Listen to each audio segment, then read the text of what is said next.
Alright, what's up? Let's get this shit cracking. This one will be a little bit more interesting. We're gonna talk about train gangs. Okay, so yeah, there's turf, there's squats, there's bridges, there's things that they protect, that's their turf, especially squats. You can't just walk up in a random squat in New Orleans, you know what I mean, and fucking claim it as yours because a lot of those are already taken. Same with New York, same with Oakland, Texas, Austin. But let's get into it. The main prominent train gang in the 80s and 90s was the FTRA. And FTRA stood for Freight Train Riders of America, or fuck the Reagan administration. They were brutal. They were on the southern train lines. They had different skanks, which are bandanas. So they had different colors for what part of the train lines were their turf, their camps, their hobo jungles. They'd have black, red. They'd piss on the rag, ride dirty face into the wind on a freight train. Usually that'd be on a grainer porch, dirty face into the wind, so the wind's just in your face. Um, there's shit like that. They would look for yuppies or like yuppie kids that would like run away from home, or they're like just trying to see the world on a freight train. And they'd go into some of these camps and they'd have brand new bad tax credit cards, trust fund babies, shit like that, brand new Alice pack, and they get robbed and killed for having those things. You know what I mean? Especially in the streets in the train world. You don't just roll up into a camp looking fresh as fuck. You know what I mean? You're gonna get fucking jumped. No one knows who the fuck you are. You're on their train turf. And then there's now, like when I started riding, I think there was only one or two FTR members still alive, and I think one was in El Paso, and I think he died a while back, and he was the last original FTRA, and they would have taggings on their wall on the bridges, like sidetrack, and they had FTRA had serial killers, train killers that. There was one, I think his name was sidetrack or something, and he killed, or I don't know his name. He killed like 20 people on the rails. You know what I mean? And he was a serial killer, and there's been a couple of them, but they would have tags, have swastikas, cracker bolts. You know what I mean? Most of them were white. Yeah, and a lot of them were racist. And some of it was for shock. It reminds me of a lot like biker clubs, you know what I mean? They'd have cuts like vests and have their train tag on there with swastikas, you know what I mean, and bolts.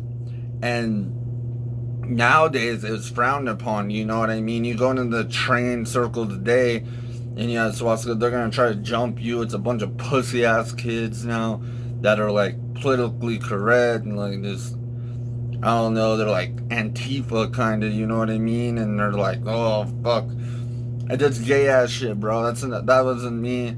I kind of got in a little bit, and then it's like, I ain't me. I was a gutter punk kid. You know what I mean? G.G. Allen, Black Flag, Adolescence, Cro-Mags, Exploited, fucking even like Screwdriver, shit like that. Rudimentary Peni, Dystopia, shit like that is the kind of music I listen to, and then like outlaw country, Waylon Jennings and stuff like that. But anyways, they had their tags, you know what I mean, and it was a warning. It wasn't, oh look, come look at this bridge and these tags. It's a warning. Stay the fuck back, or you're gonna get killed. You come out here, you're gonna die. And it evolved, and train gangs evolved from there. You know what I mean? I was in several. I was in Liver Death Squad, and what we would do as an initiation is you would have to have 30 caps to the half gallon where you pop them off and you'd wear them. And once you had 30, you were initiated. I was in Scurvy Bastards, and when I got into that, I was with a chick named Goldie, and Abe, Goldie, and Knuckles burnt. You can't really see it, like 10 cigarettes out on my arm. And it's just, you know what I mean? This dumb shit. And I was a part of the coolest crew ever, which basically looks like some ruined CCE. And I was out of Tucson, Arizona. I got ranked in the Scurvy Bastards in Maine. Liver Death Squad. I don't know where the fuck me, Dan, and Connor are. Dan's still alive. What's up, brother? He never judged me about my tattoos. He understood it. He was in the Rebel Flags, and he was a gutter punk kid, so he never turned his back on me. A lot of them did. You know, Goldie, my ex, she hates me. She was a part of that sharp shit. Skinheads against racial prejudice. Just that lame ass fucking shit. Connor, he kind of got mad at me. He's my brother. He passed. He overdosed in New York City. But yeah, those kind of just our turds, you know what I mean? Certain Bridges in Austin, Slaughter in Manchukuo. Then we'd have like different squats out in Austin. Bridges, you know, we wouldn't let home bums, which are just the homeless general population of that area, and you wouldn't be allowed to fly sign. If we seen you at a fly spot flying a sign where we fly, we'd kick you out. And if you wouldn't leave, we'd beat the fuck out of you. Like straight up right on the spot. Public view. Didn't give a fuck. You know what I mean? Bridges, a lot of violence, you know what I mean? I've been in stompings where we would stomp people that got too drunk and would start shit with one of us. So we just get down, bike chains, shit like that. When I was out in, I think it was West Virginia or Richmond, Virginia, my bro Bronson got jumped, and I went and got a bike chain, got surrounded by all these PC faggot kids, and they're all trying to get me to back up. They're like, oh, I was like, no, you draw my homie, and I have Connor, call him Kid or Goose, and he had a big ass pit bull, and like we're surrounded by all these little anarchist fags and shit, like fucking, like call them pixie kids, hipsters, and we're surrounded. I'm sitting there with the chain, like get close. They're like, just give me the chain. I'll be alright. Nah, fuck you, and swinging it at them. Fucking cops came, we come steal all their booze. Sadie Byers is running with the fucking a fucking 30 pack, you know what I mean? And we get down the road, and it was me, Connor, in Cincinnati. And we walk by this kid, and he's on his cell phone, and he's leaning up against a phone tower thing on the street, and he's just sitting there. And we walk by, and fucking Cincinnati looks at me, and he's like, that's one of them. And he looks at me, and he goes like that. I was like, you already know, dog. We walk back casually, and he's on there selling the phone. I just run up, boom, clock that fool right in the jaw. Boom, he eats shit, jumps up, and the dog, fucking Max, is going nuts. Raw, raw, raw, raw. Big motherfucker, dude. Raw, raw, raw, raw. And that kid's just screaming, ah, ah. Runs to the car, to his girl's car. It was a white car. I think it was a Nissan. And he jumps in, and Cincinnati holds the door open for me, and Connor's just trying to hold his dog back, you know what I mean? Hold Max back. And he opens that door, and I have steel-toed Doc Martens on, and I just straight, boom, smash that kid in the nose. And I'm sitting there kicking him, spread his face.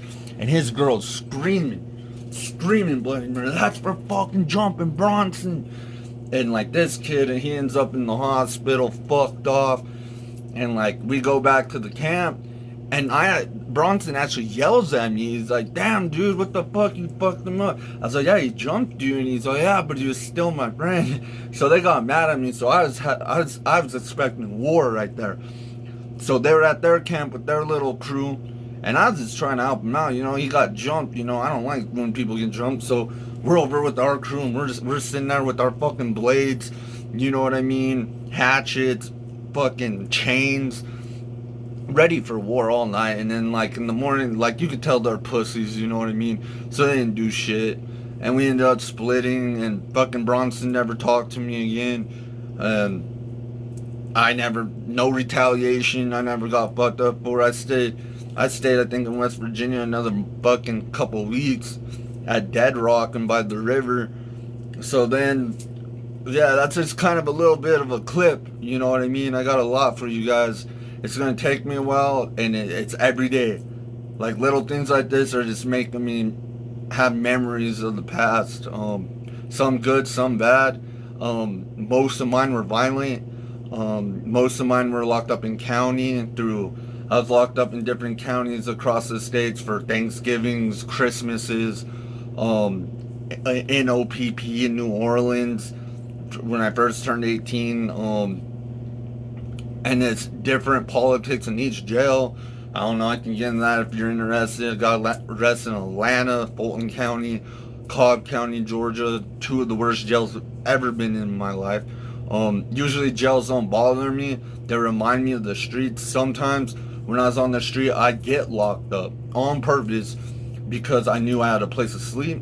I knew I had brothers in there. I knew that I can survive in there and just kick back. You know what I mean? Yeah, I might have to box, maybe throwing some work, but it's nothing like the street. You know what I mean? Not saying that the streets are harder or my life was any harder than yours. Not that it was more violent than prison, but it reminds me of a lot like prison and how prisons ran and how the streets are ran for trained kids. Like in prison, you have shanks. You know what I mean? We would have locks and fucking bandanas, you know what I mean, and chains and makeshift bullshit hatchets, you know what I mean? Fucking, I always had a fucking hatchet on me, you know what I mean? At all times, I have it in my Alice pack and I have it right there where I can, grab it, and it reminds, like, I hear a lot about Wes Watson, Badger, J-Rock telling stories about, the penitentiary and wars and race wars and riots, you know what I mean? It reminds me of the streets, you know what I mean? We would have one crew over here and one crew over here and just get it, you know what I mean? And it reminds me so much of it, you know what I mean? And it's like, it's crazy, like the different train gangs have beef with the wrong way kids, and you know what I mean? It's this smash on sight shit, green light, and the green light on the street and train hopping world is the exact same as prison. If you're put in a hat, you are put to death. They will kill you and they will find you. And the thing, and usually it ain't for the same reasons as prison. It's that a girl got raped at a camp, or a guy got drunk, raped her, you know what I mean? And now you're green lighted and you're gonna get killed.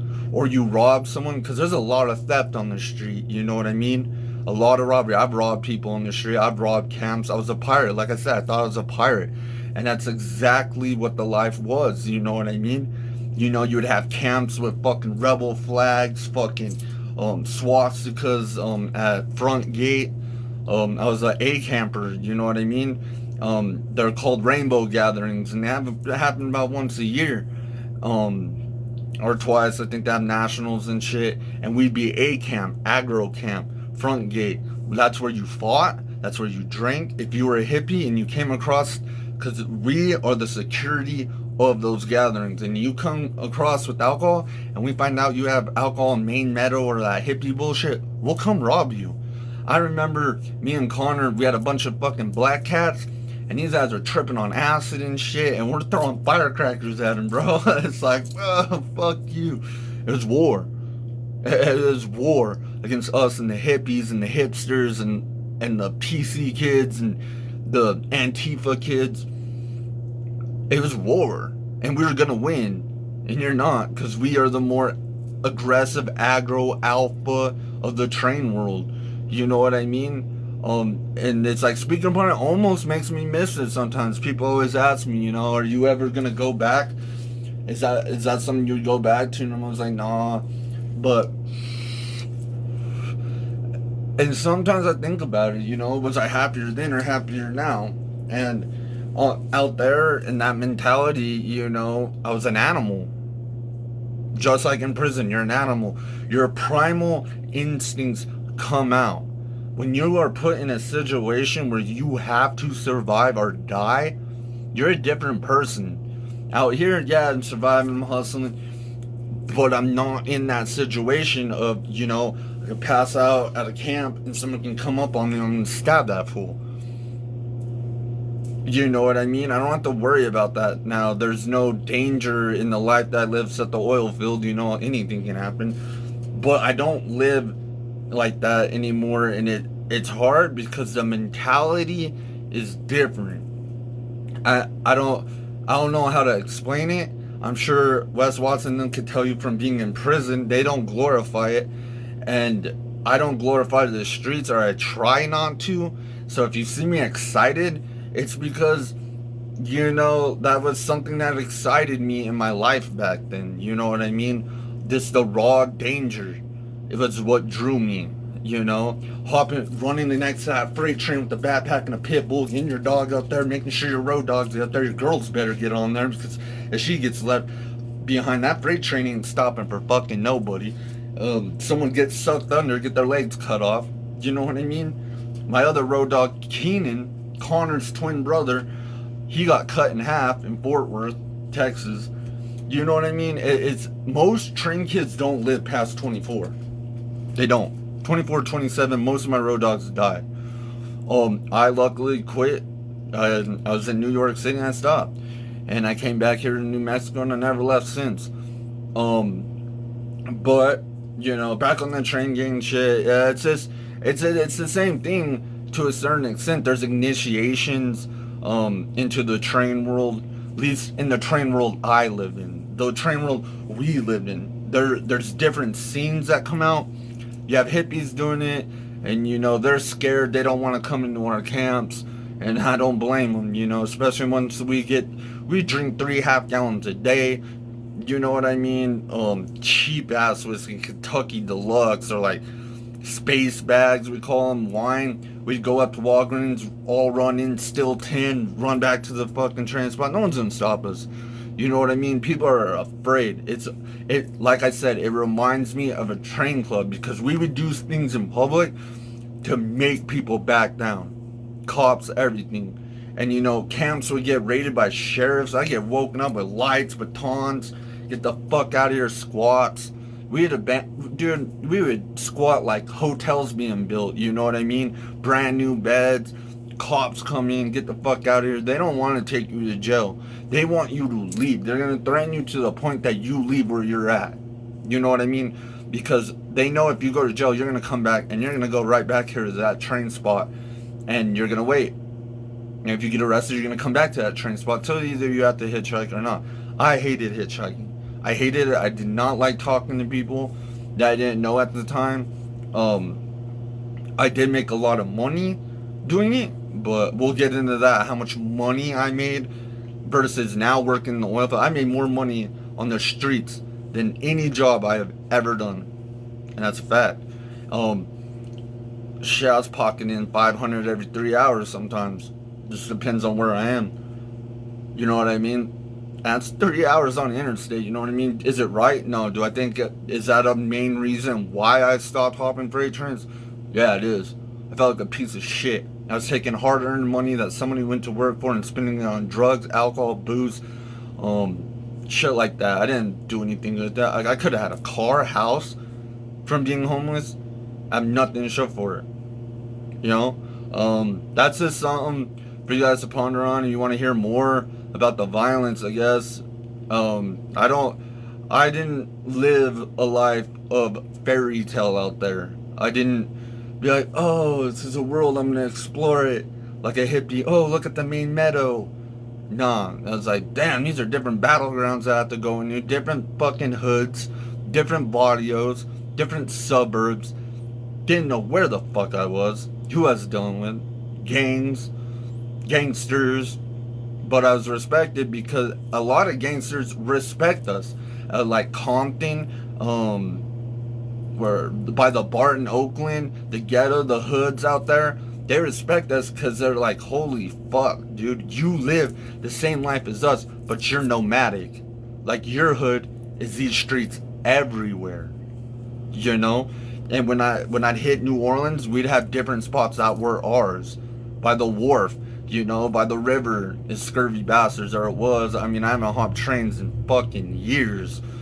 But, we had our spots. When we came into that city, it's ours. And if you're there and you're staying there while we weren't, well, get the fuck out now. You know, just things like that, man. Like, maybe I will write a book someday. Maybe it'll be a little bit more easier to write it. But for now, I'll do this and see where it goes. You know what I mean? I'll probably get a fuckload of haters on here from the train world, but hey, fuck you. This is how I ended up. You know what I mean? This is what the streets made me. This isn't your story. This isn't anyone else's story. This is my story from the streets and what society made me. You know what I mean? What the world made me and why I am the way the fuck I am. But like I said, it's all about prosperity now. It's all about living a better life, being healthy. I'll try to get some pictures up because I just got a new fucking editor to do these videos, and it'll take me a while, but I'll figure it out. And when I have time, we'll get some pictures up of when I hop trains. I used to have a bunch. I lost a lot of it. I've been in documentaries. I don't know if I'll be able to find them. But for now, fucking, you guys stay up, live a prosperous life. Hell yeah, peace out.